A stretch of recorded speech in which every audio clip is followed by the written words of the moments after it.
오늘부터 우리는 이제 하나님의 나그네 된 백성들의 소망이라는 타이틀로 베드로전서 말씀을 나누려고 합니다. 여러분들 기억하시는 분도 있을지 모르겠지만 작년 11월부터 우리가 이 말씀 베드로전서 말씀을 나누었었습니다. 그러다가 대림절, 우리 성탄절을 앞둔 4주 온 교회가 함께 동일한 본문으로 말씀을 나누기로 하면서 그때 베드로전서 2장까지 딱 한 달 4주하고 이제 중단이 되었는데요. 전도서 말씀을 마무리하고 그 다음에 어떤 말씀을 할까 이렇게 고민하다가 작년에 하다만 다 짓지 못한, 완결 짓지 못한 베드로전서 말씀을 나누면 좋겠다라는 마음을 먹게 됐습니다. 물론 다음 주일부터 대림절, 대림주일이 시작이 됩니다.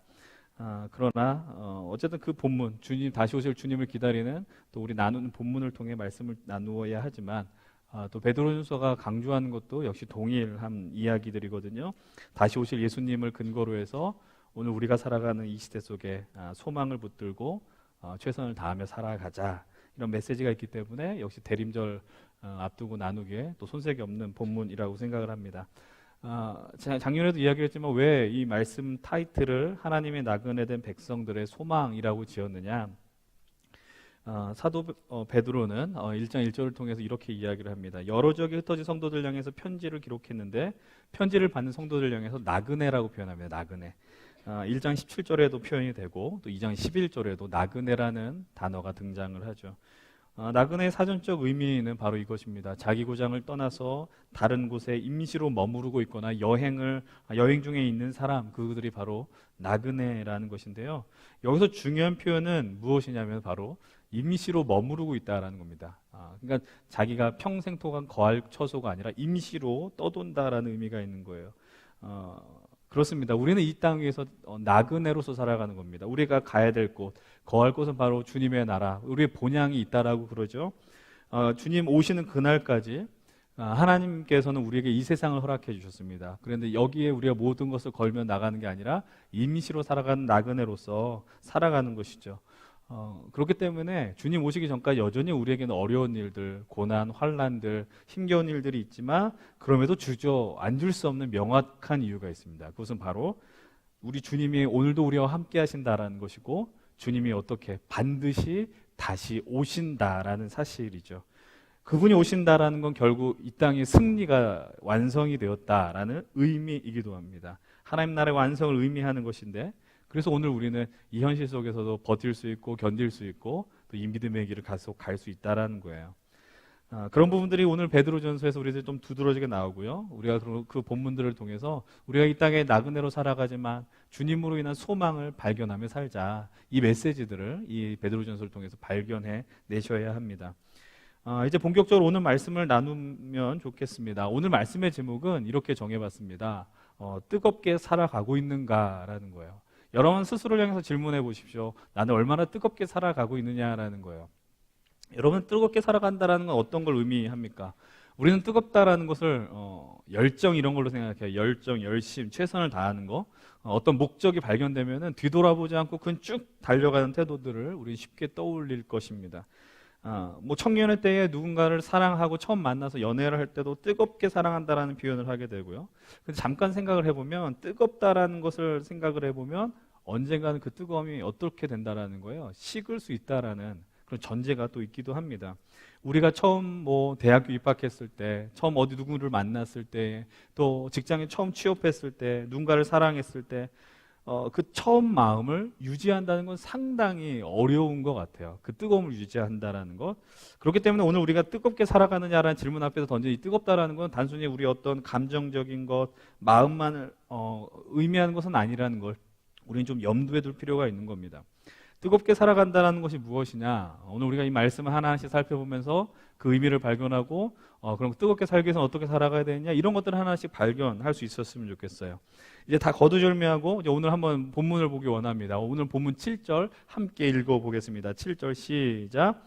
만물의 마지막이 가까이 왔으니 그러므로 너희는 정신을 차리고 근신하여 기도하라. 베드로전서는 나그네 된 성도들 향해서 이렇게 이야기합니다. 만물의 마지막이 가까이 왔다라고 이야기해요. 마지막이. 여러분, 이 마지막은 무엇을 의미합니까? 말 그대로 마지막 때라는 거예요. 그것을 신학적으로는 종말이라고 표현하죠. 종말론 뭐 이런 거 우리 들어보시지 않았어요? 세상의 끝이 있다라는 거예요. 마지막 날이 있고 최후의 날이 있고 성경은 우리들이 그 시간을 향하여 나아가고 있고 그 시간을 기다린다라고 표현을 합니다. 우리가 지난주 전도서 말씀 속에서 우리가 죽음을 향해 나간다라고 이야기한 것처럼 그럼 왜 우리가 그것을 기다리고 왜 그것을 향해서 나갑니까? 그날이 어떤 날이에요? 우리 주님이 예수께서 다시 오신다라는 거예요. 그러니까 우리는 그것을 뭐라고 이야기합니까? 재림하신다라고 표현하죠. 그리스도인들은요, 여러분들 예수님을 기다리는 사람들입니다. 여러분 대림절의 대자, 림자가 어떤 한자예요? 기다린다는 의미가 있는 거예요. 그러니까 성탄절을 맞이하면서 그냥 예수님이 태어나셨다만 끝나는 게 아니라 다시 오실 예수님을 기다린다라는 의미가 있다라는 것이죠. 구약의 백성들은 메시아를 기다렸습니다. 그리스도 구원자를 기다렸고, 그래서 신약에 특별히 복음서에 그 기다렸던 메시아가 오시게 된 거죠. 바로 예수 그리스도입니다. 예수님이 공생애를 처음 시작했을 때 선포하셨던 말씀을 여러분들 기억하세요? 뭐라고 말씀하십니까? 마가복음 1장 14절 15절 이렇게 이야기합니다. 때가 찼고 하나님의 나라가 가까이 왔으니 회개하고 복음을 믿으라라고 이야기합니다. 때가 찼다라는 거예요. 시간이 왔다. 그럼 그 시간이 어떤 시간이에요? 기다리던 메시아 구원의 역사가 시작이 됐고 하나님의 나라가 왔다라고 명확하게 주님이 선언하셨어요. 예수님이 이제 3년의 사역을 마무리하셨습니다. 그리고 그분은 마무리에 이 말씀을 다시 하는 거예요. 뭐라고 말씀하십니까? 마지막 때에 다시 인자가 구름을 타고 오리라라고 이야기합니다. 여러분 이 본문을 갖고요. 예수님 마치 무슨 손오공과 같이 구름을 타고 온다는 그런 의미를 초월해서 보셔야 되는 거예요. 성경에서 말하는 구름은 영광 속에라는 의미가 있는 거예요. 예수께서 영광 속에서 다시 오신다라는 것 아닐까요? 영광 가운데 다시 오실 것을 제자들에게 또 믿는 자들에게 우리 예수 그리스도는 약속해 주셨어요. 그리고 그들 향해서 성령을 기다리러 가시고 다시 하늘로 올라가십니다. 우리는 그 승천하셨다라고 이야기해요. 그것이 바로 복음서의 마지막 그리고 사도행전의 첫 번째 부분의 이야기입니다.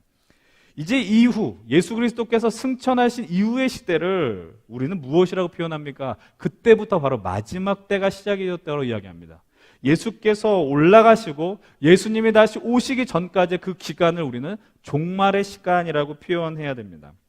근데 여러분 초대교회 첫 번째 교회 성도들에게 있어서요 그 시간은요 정말로 중요했어요. 왜냐하면 삶이 너무 빡빡했기 때문이에요. 힘들었기 때문이에요. 왜? 신앙을 지키며 살아가는데 너무 힘든 거예요. 목숨의 위협, 죽음의 위협, 그리고 핍박당하는 거, 고난 가운데 있는 것들, 그럼에도 그들은 그 신앙을 지키기 위해서 견뎌냈어요. 인내했고 기다렸다라는 것이죠. 그럴 수 있는 이유 무엇입니까? 누가 오신다라는 거예요. 예수님이 곧 오신다라는 거예요. 예수님이 곧 오시니까 뭐 하자라는 거예요. 주님 오시는 그날까지 우리 다 견뎌냅시다. 인내하십시다 라고 이야기하는 거예요. 그래서 그들은 이렇게 기도합니다. 요한계시록 맨 마지막에 성도들의 기도는 이렇게 표현이 됩니다. 마라나타, 주 예수여 어서 오시옵소서. 주님 오셔서 이 불의하고 답답한 이 현실을 회복시켜 주십시오. 여러분 사실 그 기도를 드렸던 자들은 순교하였습니다. 죽었습니다. 여러분 그 시간 속에서도 주님은 아직까지도 오시지 않았습니다. 그렇다면 그 순교자들의 죽음은 헛된 것일까요? 그들의 기도는 헛된 것이 되는 것일까요? 소용없는 것입니까? 그렇지 않다라는 것이죠.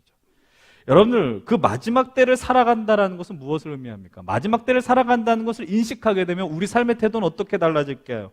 오늘 우리는요 2018년 11월 25일 예배를 드립니다. 11월 마지막 주 예배이며 2018년 52번의 예배 가운데 이제 총 5번의 예배를 남겨두고 있습니다. 그러니까 오늘 우리에게 2018년은 12분의 1밖에 남지 않았다라는 거예요.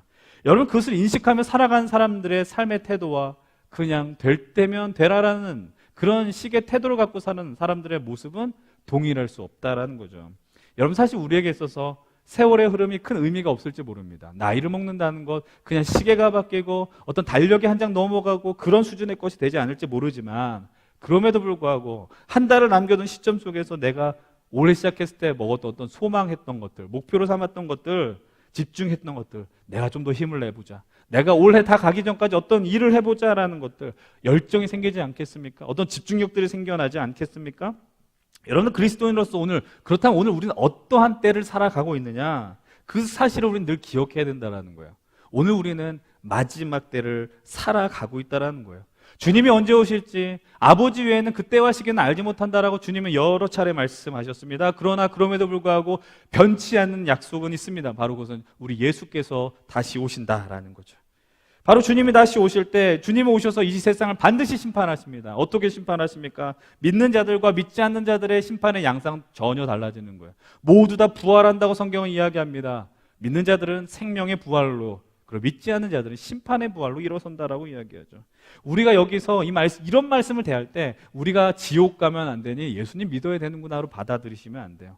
하나님이 왜 오늘 우리 이 땅에 살게 하셨고 하나님 나라를 회복하게 하셨는가? 왜 오늘 주님이 우리를 부르셨고 부르심에 응답하게 하셨는가에 대한 접근을 하셔야 된다는 거예요. 내가 겁이 나서. 여러분, 우리가 주님을 따르는 것이 마치 겁박하고 협박하고 그것에 의해서 움직이는 것이 아니라는 사실이죠. 여러분, 그 사실을 믿고 살아가는 자들에게 주님 분명히 생명의 부활을 허락해 주셨다라는 겁니다. 여러분, 그렇다면 이 마지막 때를 살아가는 우리들의 삶의 태도는 어떻게 되어야 하겠습니까? 우선 베드로는요, 마지막 때를 살아가는 사람들을 향해서 더욱 정신을 차리고 기도하라라고 권면을 합니다. 정신 차린다는 게 뭐예요? 깨어 있는 것이죠. 여러분들 예배 시간에 졸 수 있습니다. 다 용납합니다. 그러나 오늘 이 시대 속에 어떤 시대인지 우리는 영적으로 늘 깨어 있어야 합니다. 바로 마지막 때라는 거예요. 우리 이 사실을 망각하면서 살 때가 참 많이 있죠. 우리가 지난주에 전도서 마무리했을 때 여러분 설교하면서 나누었던 이어령 교수님의 이야기 기억하십니까? 젊은이들이 모르는 게 있다라고 그랬죠. 뭘 모른다고요? 늙어간다라는 것을 모른다. 늘 그냥 오늘 이 현실은 영원할 것 같다. 그래서 우리가 늘 착각하는 거예요. 우리에게 늘 기회가 있다. 우리는 언제든 회복할 수 있는 기회가 있다라고 생각하는데 살다 보니 그게 아니라는 것을 조금씩 우리들이 깨닫지 않습니까? 그렇기 때문에 오늘 우리는 그것을 망각하면 안 돼요. 오늘 우리가 살아가는 때가 마지막 때라는 것이죠. 여러분들, 그런 가운데 하나님을 믿고요, 예수 그리스도를 구원자로 고백하며 살아가는 사람들이 그냥 나 교회 다니면 되지라는 태도가 아니라 내가 이 믿음의 삶을 어떻게 감당할 것이냐. 그래서 오늘 우리는 반드시 기도하셔야 합니다.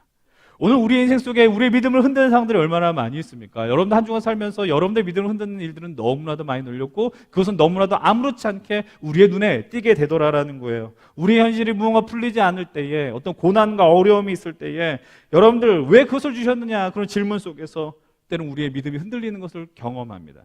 내 생각과 뜻대로 되지 않으면 우리는 좀 마음이 답답하잖아요. 그래서 때로는 기도가 나올 때도 있지만 한편으로는 기도가 안 될 때도 있다고요. 여러분, 우리는 그것을 인식하고 인정하며 그럼에도 불구하고 기도하셔야 됩니다. 기도한다라는 건 뭐예요? 내 뜻대로 안 된다라는 걸 인정하는 거예요. 주님이 없으면 안 된다라는 걸 인정하는 것이죠. 그분의 은혜, 주권, 책임을 믿는 건 아니에요. 올 2018년 이제 마무리하는 이 시점에 있으면서 여러분들 어떤 생각하세요? 또 우리는 그 고백하는 거예요. 야, 인생이라는 게 내 뜻대로 안 되는구나. 내가 계획한 대로 안 되는구나. 여러분들 얼마나 철저하게 계획하십니까? 여러분들 얼마나 많은 에너지를 쏟으십니까? 얼마나 많이 투자하셨습니까? 근데 안 되잖아요. 쉽지 않죠. 그러니까 우리는 어떤 기도하는 거예요? 주님, 나를 책임져 주십시오라는 거예요. 내가 어떻게 할 수 없습니다. 이것에 대한 구체적인 어떤 표현법이 오늘 말씀 뒷부분에 11절에 등장하게 됩니다. 이 마지막 때를 살아가는 나그네 성도들 향해서 베드로는 두 번째 이렇게 요청을 합니다. 우리 8절의 말씀을 함께 읽어보십시다. 8절이에요. 시작. 무엇보다도 뜨겁게 서로 사랑할지니 사랑은 허다한 죄를 덮느니라. 뭐라고 요청하고 있어요? 서로 사랑하라라고 이야기해요. 근데 그냥 사랑하는 게 아니라 뜨겁게라고 표현하죠. 뜨겁게 서로 사랑하라. 여러분, 사랑한다는 건요, 그리스도인의 하나의 드러내는 표지가 될 수 있습니다. 주님이 뭐라고 말씀하셨어요? 너희들이 서로 사랑하게 되면 세상이 너희가 내 제자인 줄 알게 될 것이다 라고 말씀하셨어요. 그런데 우리는 알잖아요. 사랑의 마음이 자연스럽게 드는 사람 말고 그냥 정말 서로 사랑한다는 거, 특별히 이 믿음의 공동체에서 오랜 시간 교회 생활 같이 하고 그런 거 다 소용없잖아요. 우리가 그거 얼마나 많이 경험했습니까? 근데 여러분들, 서로 사랑하기 쉽지 않은데 왜 그러느냐? 이후 9절 말씀 보면 뭐라고 이야기를 해요? 서로 대접하기를 원망 없이 하고, 그리고 10절에서도 서로 사랑하는 중요한 방법들을 몇 가지를 얘기해요. 여러분, 근데 9절 보면 서로 대접한다라는 표현이 나옵니다. 여러분, 나그네들의 특징이 뭐예요? 나그네들의 특징이 짐이 많지 않고요, 나그네들은 소유한 게 별로 없어요. 갖추고 있는 게 턱없이 부족해요. 그러니까 나그네들에게 필요한 건 뭐예요? 누군가 그것을 부족한 것을 채워줘야 하는 거예요. 그것을 명확히 알잖아요. 근데 문제는 뭐냐면 우리는 누군가 어려운 사람이 있을 때 대접해줘야 돼, 도와줘야 돼, 안 돼. 그런 대접을 할 때 순수한 마음으로 하는 게 참 꽤 어렵다라는 거예요. 얼마 전에 이런 비슷한 얘기를 했었는데, 그러니까 우리는 뭐 노골적이지 않지만은 마음에 좀 대가를 바란다는 거예요. 이 사람들한테 이렇게 했으니 이런 반응이 있어야 돼. 정말 선의로 섬겼지만 다음에 누군가 그거 섭섭하게 하면요 되게 많이 화가 나요. 내가 너한테 어떻게 했는데. 그런 마음 때문이죠. 우리 이 땅에 살아가면서 사랑한다고 이야기하지만 서로 이해관계가 얼마나 많이 얽히고 설킨지 모릅니다. 심지어 같이 오랜 시간 살아온 가족조차도 그래요. 용서할 수 없고 용납할 수 없고 진심으로 사랑하는 건 어렵고, 우리 잠실교회에서 뭐 고등부 때부터 중등부 때부터 청년 1부, 2부 이렇게 지내왔었어도 신앙생활 했을지라도 사랑하는 거 어렵다고요. 그런데 그럼에도 불구하고 우리가 사랑할 수 있는, 오늘 이 말씀의 명령에 따를 수 있는 중요한 근거가 있죠. 바로 예수 그리스도죠. 주님이시다라는 거예요. 주님이 계시기 때문에 서로 사랑할 수 있는데, 또 오늘 우리가 살아가는 때는 어떤 때라고 이야기해요? 마지막 때라고 이야기해요. 여러분 한번 생각해 보십시오. 우리가 단순히 우리의 인생이 정말 한 일주일 남았다라고 한번 생각해 보세요. 여러분 일주일 동안 어떻게 보내겠어요? 여러분을 누군가 밉거든요. 원수 같은 인생이 있거든요. 그 사람한테 분노하는데 에너지를 쏟겠습니까? 아니면은 내가 누군가 실수하고 잘못했을 때 그 사람에게 용서, 화해 제스처를 취하면서 살아가겠습니까? 일주일뿐이 안 남았다니까요. 일주일 동안 누군가에게 분노만 쏟아내고 그런 인생 갖고 그냥 난 떠날 것이다, 이렇게 산 사람들 거의 없지 않습니까? 우리가 이 땅에 살면서 정말 누군가 이런 표현합니다. 사랑하기에도 짧은 시간이라고 표현합니다. 사랑하기에도 짧은 거. 근데 우리는 짧다라는 걸 인식을 못해요. 짧다라는 걸 인식을 못한다라니까요. 근데 한번 생각해 보십시오. 이 땅에 내가 하나님의 사람으로서 서운한 감정도 있을 수 있어요. 미움의 감정도 있을 수 있어요. 당연히 존재하는데, 오늘 우리에게 주어진 시간이 한계가 있고 주님이 오시는 날 그 마지막의 시간을 인식하고 있다면 너무 짜증이 나는데 착하기 위해서, 착해 보이기 위해서 이게 참는 게 아니라, 그래 내가 이 살아가는 시간에 얼마나 한계가 있는데 나도 연약한 인생이다. 저 사람도 연약한 인생이지만 나도 연약하니 내가 그 사람들 조금 더 품을 수 있고 용납할 수 있다. 이런 넉넉한 마음들 나가야 되지 않느냐라는 거예요. 여러분 한번 생각해 보십시오. 우리가 상대 약점들을 바라보면서 즐거워하는 사람들이 있어요. 상대 연약함을 보면서. 그러니까 표현 안 해요. 저 사람 저렇대가 아니야. 그런데 어떻게 저 사람은 저런데 내가 저 사람보다 낫다라는 거예요. 내가 저런 약한 사람보다 낫다라는 거예요. 그러니까 그 사람을 보면서 자기를 증명하려고 한다니까요. 내가 저 인간보다 낫지, 내가 저 사람보다 낫지. 그냥 다 부족한 인생들 아닙니까? 얼마 안 남은 시간들이에요. 마지막 때에 그것을 보면서 즐거워하는 게 아니라 조금 이해하려고 하고, 아니 바로 용서하지 못하지만 좀 품으려고 하고, 그런 삶의 태도를 가져야 된다는 거죠. 그런 마음을 가진 자야만 오이 말씀과 같이 뜨겁게 사랑할 수 있다라는 겁니다. 오늘 우리는 이제 다시 뜨겁다라는 단어를 맞닥뜨리게 됩니다. 우리 처음 제목에 대해서 이야기했을 때, 여러분 한번 뜨겁게 사랑한다는 게 뭐예요? 열과 성을 다해서. 여러분 사랑이라는 건요 분명 감정의 영역이지만 그렇게만 이해하면 사랑의 뜨거움은 한계가 있을 수밖에 없어요. 아까 얘기했죠? 뜨거운 사랑도 어느 순간에는 식게 되더라. 여러분 그렇기 때문에 사랑은 의지와 결단임과 동시에 감정만으로는 표현할 수 없다는 걸 기억하셔야 됩니다. 여러분 그렇다면 이 뜨겁다라는 것은 무엇을 의미합니까? 당연히 간절한 거, 열심, 열정을 의미하기도 하지만 이 원뜻에 담긴 중요한 표현이 있습니다. 그것은 바로 한결같다라는 거예요. 변함이 없다라는 거예요. 그것이 바로 뜨겁다라는 겁니다. 뜨겁다는 건요 한결같이 변함없다라는 의미를 내포하고 있는 거예요. 그러니까 뜨겁게 사랑한다는 말의 의미는 어떤 환경과 상황과 상관없이 변치 않으면서 사랑한다라는 겁니다. 저는 이 표현을 좋아해요. 저 사람 참 한결같은 사람이야 라는 거. 누군가로부터 그걸 많이 들으면, 물론 제가 그렇다는 건 아니지만 그런 이야기를 들으면 상당히 좋습니다. 물론 그 변함이 없음의 기준점이 많이 나쁜 거면 저 인간 변함없이 게을러, 이건 뭐 나쁜 거지만, 저 사람 참 변함없이 한결같아, 중심에 서 있어라는 거 얼마나 좋겠어요. 여러분들 예전에 근데 사람들은요 한결같기가 되게 어려워요. 동일하기가 어려워요. 예전에 광고 카피 중에 이런 게 있었어요. 사랑이 어떻게 변하냐라고 이야기해요. 근데 사랑은 변하거든요. 인간의 것은 변한다라는 거예요. 여러분 근데 오늘 우리가 바라보는 그 기준점은 인간의 것이 아니에요. 하나님의 것이죠. 하나님의 그 사랑은 한결같아요. 그 사랑으로 인해서 수많은 자들이 구원받았어요. 한결같이 그 자세로 살아갈 수 있는 이유, 우리가 그런 능력이 생기는 이유는 내 스스로가 아니라니까요. 그분의 근거 위에, 그분의 은혜 안에 서 있어야지 가능해요. 우리의 힘으로는 불가능하나 주님 위에 있어야지 가능하더라라는 것이죠. 우리가 말씀 보면은 모래 위에 지은 집과 반석 위에 지은 집이 있는데, 모래 위에 지은 집 같이 사는 게 아니라 반석 위에서 아주 든든하게 살아야 된다라는 그런 말씀을 우리는 기억하며 이 말씀을 보셔야 되는 거예요. 여러분 그렇기 때문에 뜨겁게 사랑하기 위해서는 인내가 필요합니다. 기다림이 필요합니다. 고린도전서 13장 4절에서 사랑에 대해서 정의 내릴 때 뭐라고 얘기합니까? 사랑은 오래 참고라고 이야기합니다. 사랑은 좋아하는 사람한테 뭘 못 참아요. 뭘 어떻게 참아요? 근데 사랑할 수 없으니까 사랑을 참는다라는 표현하는 거 아니겠습니까? 그렇기 때문에 한없이 부족해 보이는 우리 나그네들이 여기 얼마나 많이 있어요. 근데 그런 나그네들 보면서 대가 바라지 않고 조건 걸지 않고 도울 수 있다라는 거야. 어차피 그 사람이나 나나 다 나그네이기 때문이죠. 여러분들, 그래서 하나님이요, 나그네들 뜨겁게 살아갈 수 있게 하기 위해서, 나그네들 뜨겁게 사랑하고 또 뜨겁게 살아갈 수 있도록 하기 위해서 주신 은혜가 있어요. 10절의 말씀이요, 함께 읽어보십시다. 10절 시작. 각각 은사를 받은 대로 하나님의 여러 가지 은혜를 맡은 선한 청지기 같이 서로 봉사하라. 사랑하기 위해서 원망 없이 대접하라라고 이야기를 했고, 근데 그것이 가능하도록 하나님이 허락하신 것이 있어요. 그것이 무엇이냐? 은사라고 성경은 오늘 표현합니다. 은사는 하나님의 선물입니다. 우린 그것을 은혜, 하나님의 선물이라고 표현합니다. 그 은사는 나 자신을 위해서 주신 은혜가 아니죠. 타인을 향해 허락하신 은혜입니다. 그래서 베드로는요, 하나님의 나라를 살아간 나그네를 이렇게 규정합니다. 하나님의 은혜를 맡은 청지기라고 표현합니다. 청지기. 청지기의 역할은 무엇입니까? 주인이 맡겨준 그 역할만 하면 됩니다. 주인이 맡겨주신 것을 잘 활용하면 됩니다. 근데 누구의 뜻대로 해요? 청지기 마음대로 쓰는 게 아니라 맡겨주신 주인의 뜻대로 그것을 활용해내야 하는 것이죠. 하나님 오늘 우리에게 수많은 것들을 맡겨주셨어요. 그것은 너무 다양하고요. 근데 우리는 그 은사를 사용해야만 이 땅 위에서 뜨겁게 살아갈 수 있어요. 여러분 한번 생각해 보십시오. 여러분들에게는 어떤 은사가 존재합니까?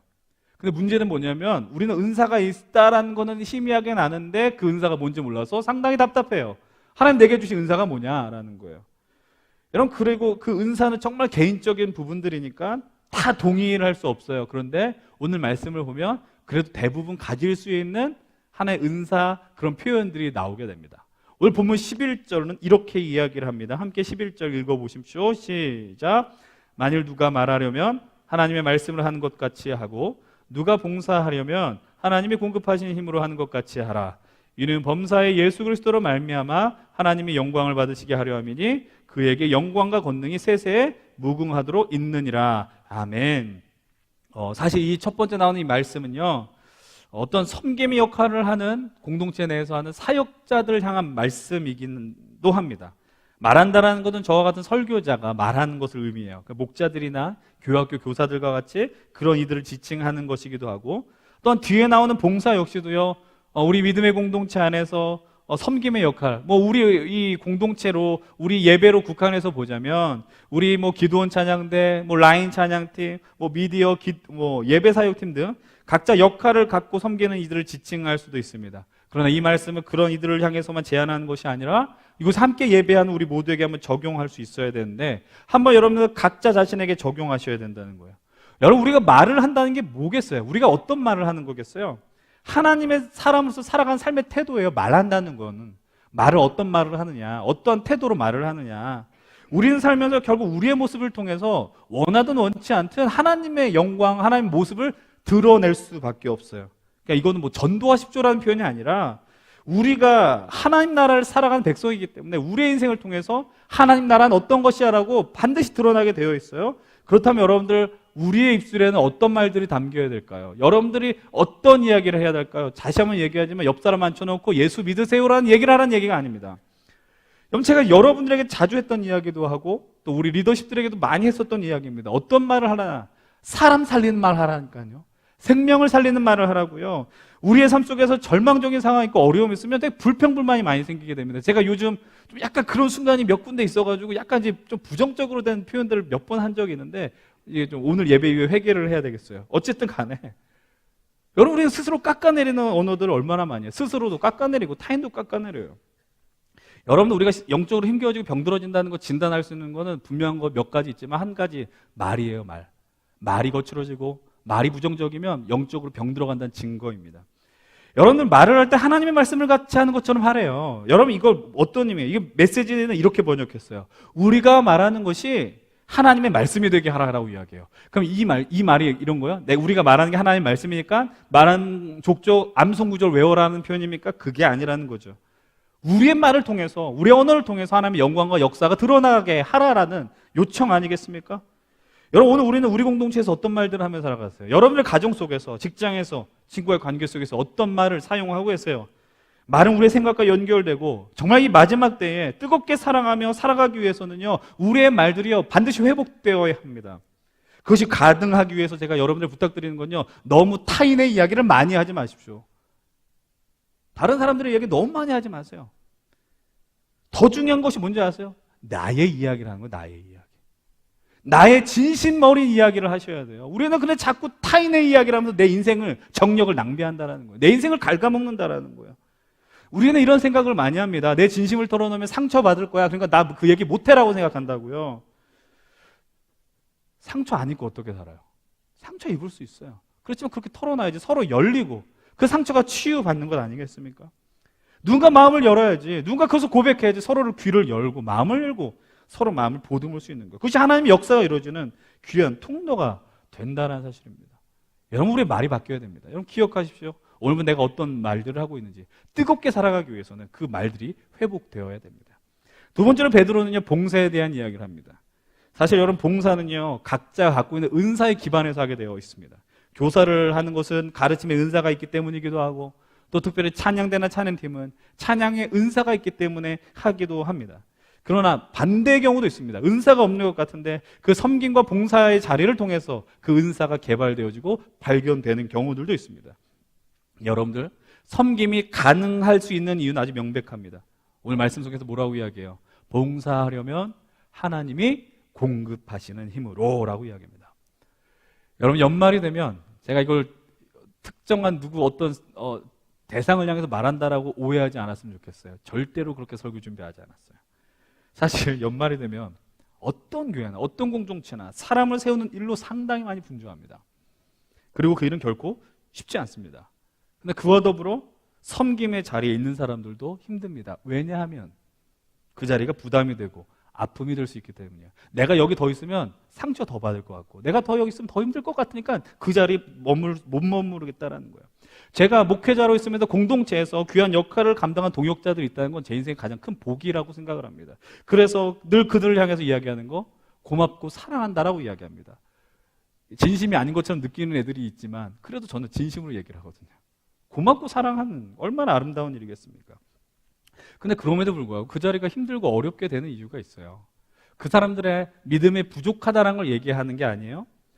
우리가 그 주어진 현실들을, 그 자리들을 자꾸 우리의 힘으로 감당하려고 하면 어려움을 더 선명하게 경험하게 되는 겁니다. 그냥 공동체 섬김의 자리를 감당하던 이들만 그럴까? 우리의 인생을 한번 생각해 보자고요. 아까 기도한 이유가 뭐라 그랬어요?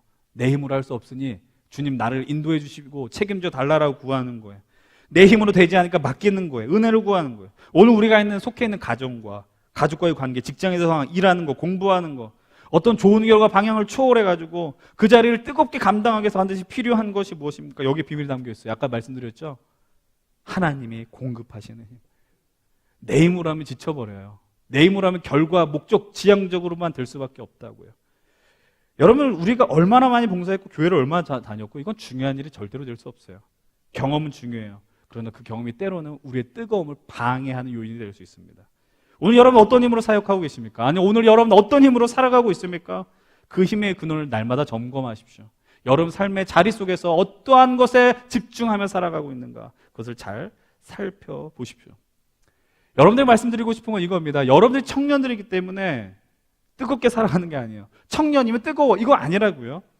여러분, 그것은 청년의 특권이 아니라 오늘 우리에게 허락한 삶의 자리에서 우리들의 마지막 때라는 것을 인식하고 어떤 능력과 힘으로 살아가느냐, 그 근원을 명확하게 인식한 사람이 뜨거움을 경험하는 거지, 젊다고 청년이라고 뜨거운 게 아니라니까요. 이 뜨거움에 대한 이야기를 나누면서 우리는 마지막 11절에 동일하게 발견하는 것을 발견하는 게 있는데 바로 이것들이죠. 하나님이 말씀하시는 것처럼 하나님이 공급하시는 힘으로, 그러니까 여러분 이 말의 의미는 뭐냐면 그 뜨거움의 모델, 우리가 이 땅에 살면서 그 뜨거움은 어디서 발견해야 되냐, 바로 하나님의 모습을 통해서 발견해야 된다는 거예요. 우리가 뜨겁게 사랑할 수 있는 것, 뜨겁게 살아가는 것, 하나님의 사랑 때문이라고 이야기했거든요. 그 뜨거움의 근원은 우리 자신이 절대로 될 수 없어요. 바로 하나님이 되더라라는 거예요. 변치 않고 한결같이 바라보시는 그분의 은혜와 여러분의 능력이 오늘 우리로 하여금 뜨겁게 살아가는 그 근원이 되더라, 근거가 되더라라는 사실입니다. 오늘 우리 이 시간에 이사야 37장 32절의 말씀을 통해서 하나님의 그 뜨거움이 뭔지를 발견하게 됩니다. 함께 이사야 7장 32절의 말씀 함께 보겠습니다. 시작. 이는 남은 자가 예루살렘에서 나오며 피하는 자가 시온산에서 나올 것임이라. 만군의 여호와의 열심히 이를 이루시리이다. 망해가는 이스라엘을 향해서 하나님이 회복에 대한 말씀을 주는데 뭐라고 표현합니까? 여호와의 열심이라고 표현합니다. 하나님의 열정, 하나님의 열심이라고 표현한다고요. 하나님이 뜨거우니까 우리가 살아났지, 하나님이 냉랭해서 우리는 지금 다 죽었어요. 여기서 감히 예배할 수 없었다고요. 주님의 마음, 주님이 우리를 한번 구원하기로 작정한 이상 하나님이 여러분을 절대로 안 포기합니다. 우리 인생 속에 날마다 개입하셔서 우리가 쓰러지고 넘어지고 정말 보잘것없는 인생이지만 우리를 포기하지 않으실 거라고요. 주님이 우리를 붙들려고 하는 그 이상 하나님께서 우리 인생 속에 개입하셔서 오늘 우리들이 살아가는 때가 마지막 때라는 것을 일깨워 주실 것입니다. 그리고 우리로 하여금 주님을 찾고 기도하게 하실 것입니다. 그래서 오늘 우리에게 필요한 삶의 태도는 무엇이냐? 여러분, 이 땅에서 하나님의 나그네 된 백성으로서 치열하게 살아간 사람들 중에 하나, 뜨겁게 살아간 사람의 그 하나를 우리 그 고백을 나누려고 합니다. 그 사람은 바로 사도 바울입니다. 사도 바울은 그토록 치열하게 고통받고 복음 전하면서 맞기도 많이 맞았고 죽음의 위기도 수십 번 넘겼었습니다. 근데 그 뜨거움을 놓치지 않았던 이유는 무엇입니까? 빌립보서 3장 12절로 14절은 이렇게 이야기합니다. 함께 말씀 보겠습니다. 내가 이미 얻었다 함도 아니요 온전히 이루었다 함도 아니라 오직 내가 그리스도 예수께 잡힌 바 된 그것을 잡으려고 달려가노라. 형제들아, 나는 아직 내가 잡은 줄로 여기지 아니하고 오직 한 일, 즉 뒤에 있는 것은 잊어버리고 그 앞에 있는 것을 잡으려고 표대를 향하여 그리스도 예수 안에서 하나님이 위에서 부르신 부름의 상을 위하여 달려가노라. 사도 바울이 그 인생 속에서 넘어지고 죽을 위험을 당하고 두들겨 맞고 배에 빠져 바다에 빠져 죽을 그 위기 속에서도 그가 놓치지 않았었던 바로 예수 그리스도라는 바로 표대가 있었다라는 거예요. 그 기준점을 향하여 나아갔더니 뜨거움을 갖고 살 수 있었다라는 겁니다. 근데 여러분, 여기서 아주 은혜되는 게 뭔지 아십니까? 바울은 이렇게 표현합니다. 내가 다 이룬 것도 아니요 온전히 이룬 것이 아니다라고 이야기해요. 나는 완전한 성취를 해서 너희들에게 자랑한다라고 표현하는 게 아니에요. 우리 가끔씩 간증하는 사람들 보면은 인생에 있어도 정말 성공한 사람들 이야기 듣는 거 상당히 좋아하죠. 근데 사도 바울 뭐라고 이야기해요? 내가 이룬 거가 아니라니까. 내가 완성된 게 아님에도 불구하고 그럼에도 나는 분명하게 살았습니다. 표대를 보고 나아갔습니다. 이렇게 고백하더라라는 것이에요. 이곳에 함께 예배하는 우리 귀한 믿음의 형제 자매 여러분들, 청년 동역자 여러분들 어떤 표대를 바라보며 살아가고 계십니까?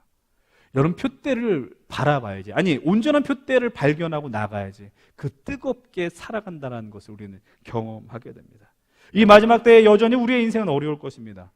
그리고 믿음을 따라 주어진 곳에서 사랑하고 하나님 맡겨주신 일을 감당하는 거 쉽지 않을지 모르지만 그러나 주님을 향해 표대를 붙들고 나갈 때 우리 안에 제가 장담컨대 소망은 사라지지 않을 것입니다.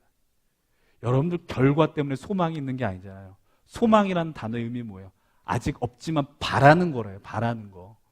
여러분들 우리에게 인생에 있어서 아직 뭔가 구체적으로 보여지지 않지만 주님을 바라보며 나갈 때 우리가 주님은 그 소망을 허락해 주시는 거예요. 마지막으로 한 가지 이야기만 하고 말씀을 마무리하려고 합니다. 인간이 만든 발명품 중에 정말 이게 표대만 바라본 하나의 이 물건이 있거든요. 제가 이전에도 이야기한 것 같은데 그것이 무엇이냐? 바로 나침반이라는 겁니다. 나침반의 바늘을 유심히 한번 보십시오. 나침반의 바늘, 뭐 요즘 기술이 좋아져서 뭐 요즘은 안 그렇겠지만 그냥 예전에 나왔던 나침반 바늘, 얌전하게 있는 나침반 바늘은 하나도 없어요. 나침반이 북쪽을 보잖아요. 근데 북쪽 볼 때 보긴 보는데 상당히 많이 떨리죠. 여러분들, 우리가 표대를 바라보고 산다는 건 이런 거예요. 표대를 바라보고 살아가는데 하나님이 너 이렇게 완전하게 못 살아? 너 이렇게 율법, 말씀을 어기면서 살아? 너 이렇게 믿음이 부족해? 너 이렇게 예배에 지각해?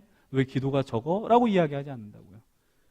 여전히 우리는 표대를 바라보면 살아가지만 여전히 우리 약하고 우리 여전히 흔들릴 것이며 고난과 어려움 때문에 낙심할 것입니다. 때로는 죄악으로 넘어질지 모릅니다.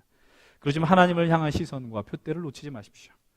그 표대를 향해 나갈 때 여전히 우린 부족하지만 기억하십시오. 다시 말씀을 드려요.